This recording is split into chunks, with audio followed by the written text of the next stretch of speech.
Hey friend, please subscribe. 1 second for you. Big deal for me. It was supposed to be a normal evening. Just dinner. Something to break the monotony. But nothing was ever normal after that night. I had always prided myself on being observant. I knew the little things, the subtle signs, the things most people missed. But I never wanted to see them in her. Not in Clara. She was my world. We'd been together for years, married for 5. Our life together was easy, predictable, comfortable. I thought I knew everything about her. The way she liked her coffee, how she would laugh at something unfunny just to make me feel good, her little quirks that nobody else saw. But that evening, all of it came crashing down, the way a house of cards falls with just the slightest tap.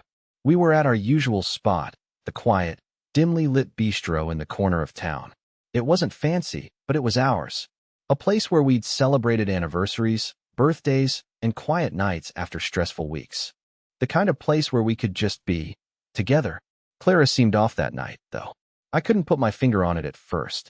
She was smiling, yes, but there was something distant in her eyes, a coolness I hadn't seen before. I thought maybe it was the stress from work, or maybe the fact that I'd been away for a couple of days. She had been acting differently for the past few weeks, distracted, distant, less affectionate, but I ignored it. We all go through phases, right? I kept trying to engage her in conversation, but her responses were curt, mechanical. Her gaze wandered toward the window, her fingers nervously tracing the rim of her wine glass. Then he walked in. It wasn't a grand entrance. He wasn't some suave, charming guy who turned heads the moment he stepped into the room. But it didn't matter. The moment he entered, something inside me clicked. I felt a chill spread across my spine. There was something familiar about him. The way Clara looked at him was enough to make my heart race. The way she smiled, too wide, too eager, was like a dagger. It wasn't a smile that belonged to me. It was the kind of smile you reserve for someone new, someone exciting. I felt a lump form in my throat. I wanted to call it jealousy, but that was too simple. This wasn't just jealousy. This was something deeper, something visceral. The kind of feeling you get when you know something is horribly, irreparably wrong, but can't quite prove it. He walked up to our table. Clara stood up to greet him, and that's when I saw it, the touch. He placed his hand on her shoulder, just above her collarbone. Not in the way you touch a friend. No, this was different. It was gentle, lingering, intimate. I could feel the anger bubbling up inside me, but I didn't show it. I didn't want to make a scene. So, I stayed seated, watching them. Clara's eyes met mine briefly, but she didn't look apologetic. There was no recognition of what had just happened. She didn't pull away, didn't seem uncomfortable. She didn't seem to care. It was as if the whole world around her had faded away, and the only thing that mattered was the man standing in front of her. They exchanged some pleasantries, but I couldn't focus on the words. It wasn't about what they said. It was about what was happening between them. The subtle exchange of energy, the way they were too comfortable. And then he did it again. As the conversation progressed, he leaned closer to her, his hand once again making contact with her shoulder, a soft touch that lingered a fraction too long. The heat in my chest rose to a boil. I could feel my blood pulsing in my ears, a rising crescendo of panic, of betrayal. Clara laughed at something he said, laughed, and it was too much. I stood up abruptly, knocking my chair back, and walked toward the bar as if I hadn't just been shattered by a look, a touch, something I couldn't explain but could feel. The bartender greeted me with his usual smile, and I nodded absently, ordering a drink without even thinking. The glass came, but I wasn't interested in the alcohol. I was interested in the scene unfolding behind me. I turned back toward the table, trying to breathe deeply to calm the chaos inside my mind. But there they were, the two of them, laughing. He was leaning over a little too much, his hand resting casually on her shoulder, while she leaned in, eyes wide and playful. It was as if she had forgotten I even existed. This isn't happening, I thought. But I knew it was. I could feel it. I looked down at my hand. The weight of the ring on my finger suddenly felt like 1,000 pounds. It was heavy, like a reminder of everything I had once believed. The vows, the promises, the trust. I turned back to the table, my movements slow and deliberate. I slid the ring off my finger and placed it on the table, just in front of Clara. She didn't notice at first, but when she finally looked down, her face drained of color. She blinked once, twice, as if the reality of what was happening hadn't yet registered. The way her hand trembled when she reached for it was enough to make me want to walk out of the restaurant and never look back. But I stayed. I needed her to face it, to see what she had done. I could feel the tension building between us. The man at the table seemed to sense it too, his smile faltering as he looked at Clara. She finally met my eyes, her face pale, and for the first time that night, I saw something resembling guilt. It was fleeting, but it was there. She opened her mouth to speak, but no words came out. And in that moment, I realized she wasn't the woman I thought I knew. Her actions, the way she had allowed him to touch her, the way she had let him into her space, had crossed a line I couldn't ignore. And I knew, in the depths of my soul, that I could never unsee it. I didn't expect her to react the way she did. For a moment, Clara just stared at the ring as if she couldn't comprehend what I had just done. Her fingers hovered over it, trembling slightly, but she didn't pick it up. Her gaze flickered between me and the ring, almost as if she was hoping that if she didn't touch it, maybe it would disappear. Mike, this isn't what it looks like, she stammered, finally speaking, her voice faltering. It was the same thing I'd heard before. This isn't what it looks like. I hated those words. They were the words of someone who was trying to justify something that couldn't be justified. Really? I replied, my voice steady but cold. Then tell me what it looks like, Clara, because I'm seeing something completely different. Her eyes flickered over to Luke, the guy she'd been talking to. He was still sitting there, pretending to be oblivious, but there was a tension in his posture now. He was aware of the shift. I could see the way his shoulders tightened, like he was preparing for something. A confrontation? A fight? He cleared his throat, then stood up slowly, walking around the table to stand by Clara's side. The whole thing felt wrong, too rehearsed, too planned. He placed a hand on her back, just above her waist, a possessive touch that felt like a punch in my gut. I think it's time for me to go, Luke said, his voice too casual, too smooth. He wasn't even looking at me. It was as if he already knew the game was over, like he had been waiting for this moment. I couldn't breathe.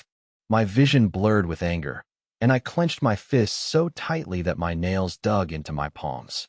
I didn't even want to look at Clara anymore. She didn't try to stop him.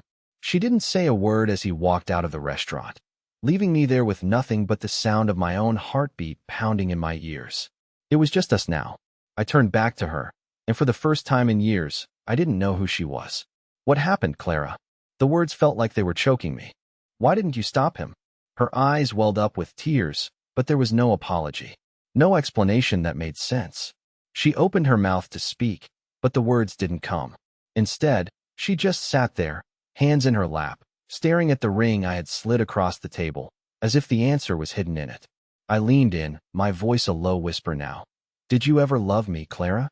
For a moment, she just stared, and I could see the guilt on her face, like a shadow passing over her. But then she blinked, the tear in her eye rolling down her cheek. I never wanted to hurt you, she whispered, barely audible. I didn't know how to tell you. And just like that, it hit me. This wasn't just about a touch, a conversation, or even a simple flirtation. This was something deeper, something she had been hiding from me for a long time. But I wasn't ready for what came next. I couldn't look at her anymore. The way she said it, so quietly, almost as if she was ashamed of it, like she had never truly believed I could handle the truth. The words echoed in my mind. I didn't know how to tell you. What did that even mean? How long had she been hiding this from me? My stomach twisted into knots. I leaned back in my chair, trying to collect myself, but I felt like I was suffocating. The noise of the restaurant felt miles away now. The chatter, the clinking of silverware, the hum of the air conditioning, all of it disappeared, leaving just the two of us in this suffocating silence. Clara, I said, trying to keep my voice calm, but I could feel the anger building. You've been lying to me. All this time. How long, Clara? How long have you been seeing him? Her eyes darted to the side, avoiding my gaze, and that small gesture told me everything I needed to know. She wasn't going to tell me the truth. At least, not without me forcing it out of her. I didn't mean for it to happen like this, she whispered, her voice shaky now. I swear, I never planned for it to go this far. I stood up suddenly, the chair scraping loudly against the floor. People at nearby tables glanced over, but I didn't care. I was done pretending that everything was fine. You didn't mean for it to go this far? I repeated, my voice rising. So what? You were just playing around, Clara? You didn't mean for it to happen, but it did, didn't it? I saw her flinch at my words, but she didn't respond. Instead, she reached for the ring, the one I had slid across the table, the one that had once meant everything to us. Her fingers trembled as she picked it up, holding it in her palm like it was some fragile, broken thing. You were so busy with him, I continued, my heart pounding. You didn't even notice when I started pulling away. Didn't notice that I wasn't stupid, Clara. Didn't notice how I could feel the distance growing between us. How could you not see that? She opened her mouth to say something, but the words were stuck. She wasn't ready to face it, whatever it was she had been doing, whatever it was she had been hiding. And then, she said the words that made my heart drop into my stomach. It's not just him. I froze. I didn't know what she meant. The words hit me like a punch to the gut. It's not just him. Then what is it, Clara? I asked, barely able to breathe. What the hell does that mean? What have you been doing? She looked at me then, her eyes wide, as if she had already gone too far and couldn't turn back. Mike, I don't know how to explain this, but I've been feeling lost for a while. And when Luke came into my life, it was like I saw something I didn't even know I needed. I didn't want it to happen, but it did. I swear, it wasn't just about him. It's me. The words shattered something inside me. I didn't know what was worse, the fact that she had betrayed me, or the fact that she had just confessed that it wasn't just about another man. It was about her failing to recognize that what we had was falling apart, and she let it. I didn't know how to respond. I just stood there, staring at her, my mind spinning. The woman I thought I knew, my wife, was slipping through my fingers like sand. She wasn't the person I thought she was. Not anymore. I don't know if I can fix this, Mike, she said softly, her voice breaking. I don't even know if I want to. I was silent. The words didn't register at first. Did she just say what I thought she said? Did she just admit that she wasn't even sure she wanted to fix it? I reached for the coat I had left on the back of the chair and stood up. I needed space. I couldn't breathe in this suffocating bubble of lies anymore. I needed air. I think it's time I go, I said, my voice steady despite the chaos inside me. I don't know what you want, Clara, but I can't stay here. Not after this. I turned to leave, but something stopped me. A tiny voice inside my head told me that if I left now, if I walked out the door, I would never know the full story. And maybe that's what scared me the most. I stood at the door, my hand resting on the handle, my mind racing. The air in the restaurant felt thick, oppressive. Clara's words echoed in my head. I don't even know if I want to fix this, and I couldn't shake the feeling that something inside me had broken, something I couldn't repair. Just as I reached for the door, I heard her call my name. Mike, please. Her voice was raw, pleading. I froze. I wanted to walk out. I wanted to leave her standing there with her lies and her confusion, but something stopped me. Maybe it was the fact that I couldn't understand what had gone wrong. How could I not have seen it?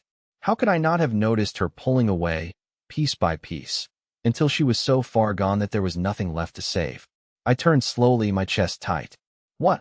I asked, my voice quiet, almost unrecognizable. Clara was sitting there, her hands clasped together, her face pale, her eyes red. She looked like she was holding back more than just her tears, like there was something bigger she wasn't saying. I'm sorry, she whispered, barely audible. I never meant to hurt you. I didn't know how to stop. Her words didn't comfort me. They just left a pit in my stomach, deeper and darker than before. You didn't know how to stop? I repeated, my voice thick with disbelief. You didn't know how to stop cheating on me, Clara? The word hung in the air between us, raw and painful. She flinched as if I had slapped her. I never wanted it to be like this, she whispered, her voice cracking. I never wanted to hurt you. But she had. It hit me like a slap to the face. She had chosen him. She had chosen him over me. It wasn't a mistake. It wasn't a one-time lapse in judgment. It was a choice, again and again. And now she was sitting there, telling me that she didn't know how to stop. I gave you everything, Clara, I said, the words breaking free before I could stop them. And you threw it all away. The anger surged again, hot and uncontrollable. I had spent years trusting her, loving her, thinking she was the one person I could count on. And she had destroyed that trust in a matter of weeks, or months. Who even knew? Her eyes filled with tears again, but I couldn't bring myself to feel sympathy for her. Not now. I don't know if I can do this anymore. I muttered, more to myself than to her. I can't keep pretending like everything's fine when you're here with him, and I'm just some fool in the background. Clara stood up, wiping her eyes frantically. Mike, please. We can fix this. We can talk about it, I swear. I want to make it right. But I couldn't shake the image of her with him, her hand on his shoulder, laughing like she hadn't a care in the world. That image would haunt me forever. I don't think I can stay here and fix this, Clara, I said, my voice hollow. I don't think there's anything left to fix. I turned back toward the door, and this time, I didn't look back. The sound of her voice calling after me faded as I stepped outside into the cold night air, the weight of her betrayal sinking in. I didn't know what came next, but I knew one thing for sure. She was no longer the person I married, and I wasn't sure I could ever look at her the same way again. I walked aimlessly through the streets, not sure where I was going. My mind was a storm, a whirlwind of anger, confusion, and disbelief. The weight of what Clara had just said, the fact that she didn't even know if she wanted to fix things, was like a heavy chain around my neck. How could she stand there and tell me that? How could she say that after everything we'd been through? It was colder than usual that night, the air biting into my skin as I walked without direction. My phone buzzed in my pocket, but I didn't even check it. I didn't want to hear her voice, not after what she'd said. The thought of her calling, apologizing, trying to explain herself, it made my stomach turn. I found myself standing outside a bar a few blocks away from the restaurant. The neon lights flickered, a strange contrast to the darkness of the night. Without thinking, I walked inside. The sound of laughter and clinking glasses filled the air, but it felt distant, like I was hearing it through a fog. I walked up to the bar and ordered a drink. The bartender didn't ask any questions, just slid the glass over to me. I didn't care. I wasn't there for conversation. I downed the drink in one go, feeling the burn of it as it slid down my throat. I needed to drown out the noise in my head, even if just for a moment. But as I set the empty glass down, something caught my eye. A familiar face. It was Luke, the same guy who had been at the restaurant with Clara. He was sitting at a table across the room, talking to some woman, laughing easily. For a second, I just stood there, frozen, my hands gripping the edge of the bar. The sight of him made my blood boil. The nerve of him. How could he sit there, enjoying himself, when he knew what he had done? I felt a rush of adrenaline, a surge of anger that I didn't know how to control. My first instinct was to walk over there, to confront him, to demand answers. But a voice in the back of my head told me to hold back. If I confronted him now, it would only make things worse. I took a deep breath, trying to calm myself down, but my thoughts kept spiraling. Why did she do this? How long had it been going on? What was I missing? I felt a hand on my shoulder. I didn't need to turn around to know it wasn't Clara. It was too firm, too deliberate. I turned slowly, bracing myself for whoever it was.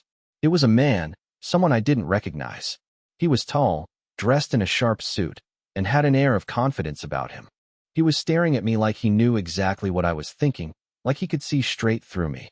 "I'm sorry," he said, his voice smooth but with a hint of something darker. "But I think you're looking for someone." I frowned, confused. "What?" The man smiled, but it didn't reach his eyes. "Luke," he said. "You're looking for Luke, right?" I didn't know how to respond. Was this guy in on it? Did he know? Before I could say anything, he leaned in closer. "I think you're asking the wrong questions, my friend," he said quietly, just loud enough for me to hear over the noise of the bar.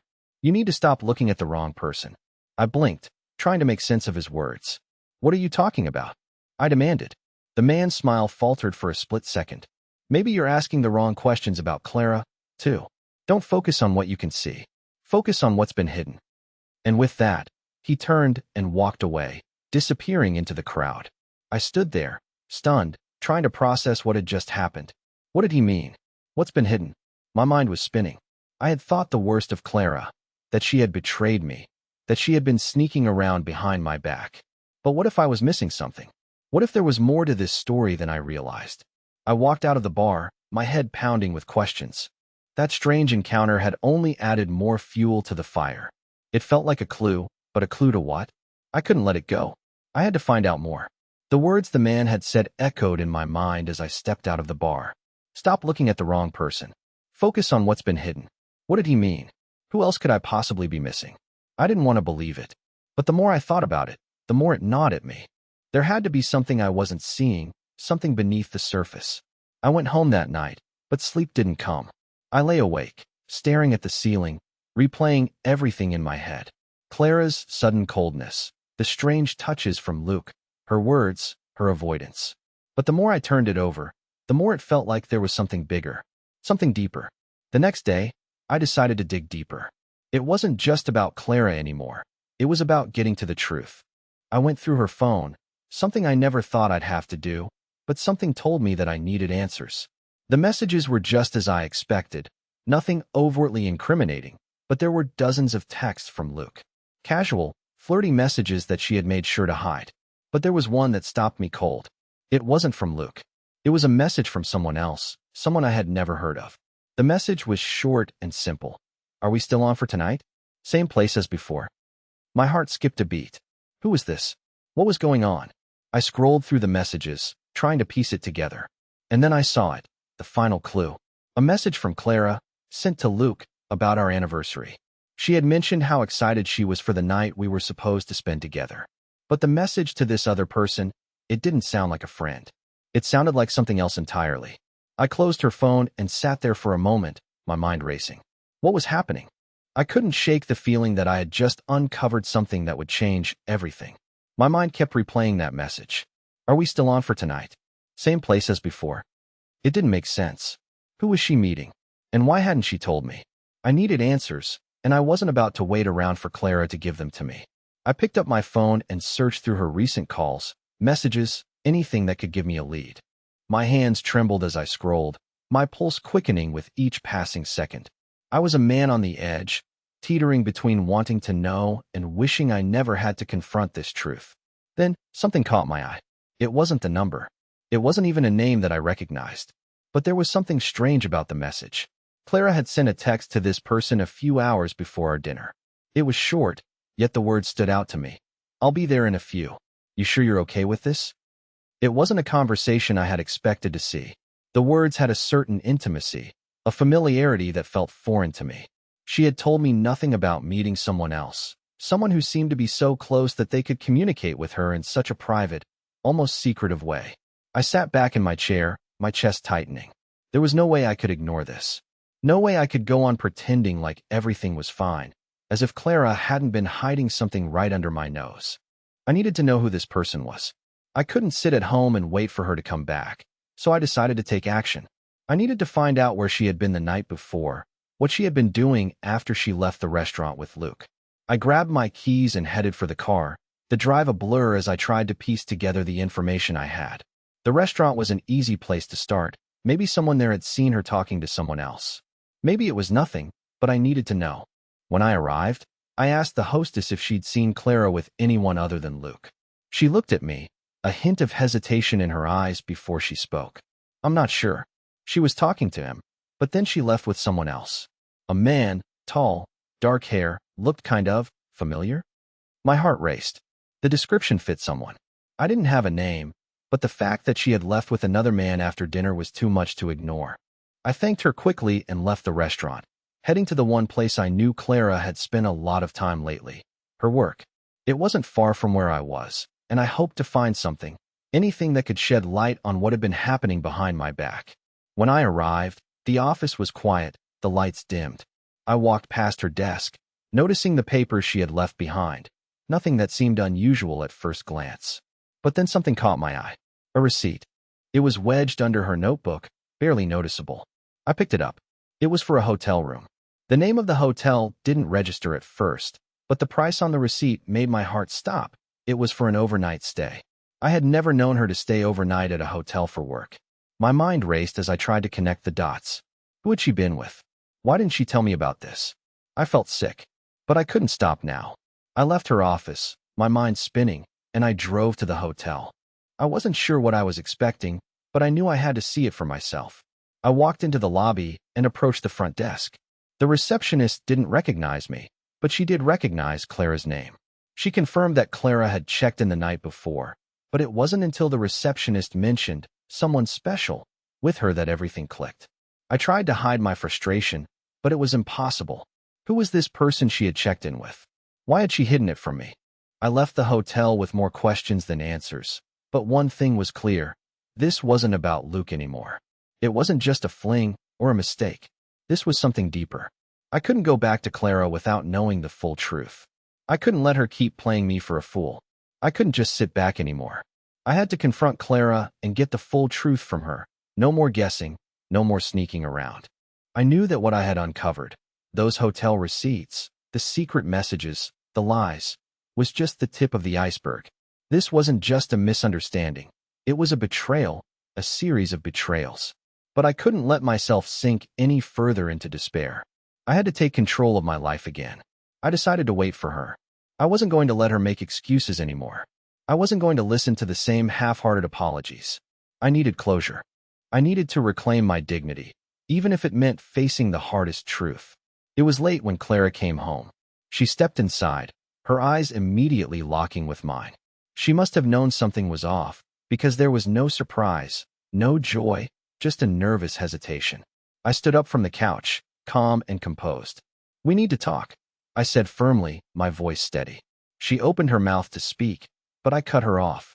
"No, you've said enough already." I reached into my jacket pocket and pulled out the hotel receipt. I slid it across the table toward her, watching as her face drained of color. The silence between us was heavy, suffocating. She swallowed hard, her eyes darting around, looking for an escape. "Mike, please." "Don't," I said, my tone colder than I'd ever intended. "Don't even try. I know about the hotel. I know about everything. You're not going to talk your way out of this. I deserve more than lies." Her voice cracked, and for a moment, I thought she might break down. But I wasn't going to give her that satisfaction. I wasn't going to let her manipulate me anymore. "Who is he?" I asked, my eyes narrowing. "Who is the man you've been seeing behind my back?" She hesitated, guilt and fear flickering in her eyes. "Mike, it wasn't like that. It was—" "Don't lie to me anymore, Clara," I interrupted, my frustration building. "You've been lying to me for months. You've been sneaking around, sleeping with another man while I thought we were happy. I'm done with the excuses." Her face twisted, and for the first time, I saw her crack. There was no more confidence, no more self-assurance. She had been caught, and it was clear she knew the game was over. I'm sorry," she whispered, her voice trembling. "I never meant for this to happen. But I wasn't going to let her off easy.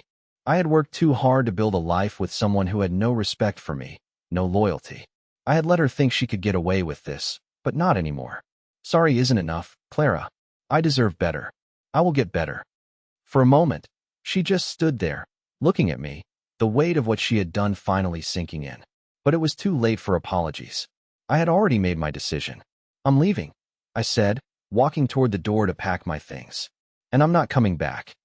I heard her voice tremble behind me, but I didn't turn around. She begged me to stay, tried to explain again, but I was done listening. The truth had finally hit me. This wasn't the woman I married, and she wasn't the person I needed in my life anymore. Over the next few weeks, I focused on myself. I surrounded myself with friends who truly cared, rediscovered my passions, and began the process of rebuilding my life. I enrolled in a class I'd always wanted to take, something that had been on my mind for years but was always pushed aside for work and life. I traveled to places I'd dreamed of visiting but never had the time for. As for Clara, I heard from mutual friends that she tried reaching out to me several times, but I ignored her calls. She had her own problems to deal with now. The man she had been seeing wasn't there to rescue her. He had moved on too. Clara was left to face the consequences of her actions, and I could only watch from the sidelines as she slowly realized the truth. Sometimes, you lose everything because of one bad decision. Months passed, and though the memories still stung, they didn't control me anymore. I was free. I had taken my power back, and it felt good. Better than I'd ever imagined.